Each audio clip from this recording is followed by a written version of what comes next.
kiekviena situacija yra neutrali. Dabar leis papasakosiu. Kiekvienas dalykas, kiekvienas žodis yra neutralus. Nes dabar, žiūrėk, kaip tu dabar jaustumės išgirdęs žodį mirtis.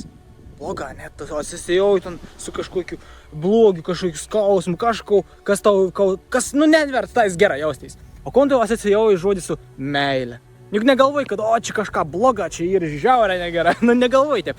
Definicija. Kokia definicija tau čia galvo ir tas tau reiškia.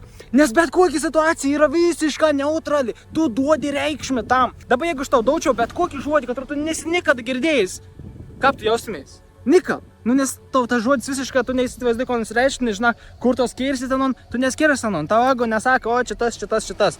Tu nežinai, kaip tu jaustės. Dabar pagalvok dabar. Kiekviena situacija, kad tau ir dabar gyvenim, kas atsitinka, ne? Kur neturėtų būti iš tikrųjų bloga, kad tu turėtum jaustės, bet tu jautys bloga, tu pagalvok į paklausais, kuo aš dabar turėčiau tikėti, kad aš būtent jausčiau step šito situacijo. Kuo aš turėčiau tikėti, kad aš būtent step dabar jausčiau šito situacijo.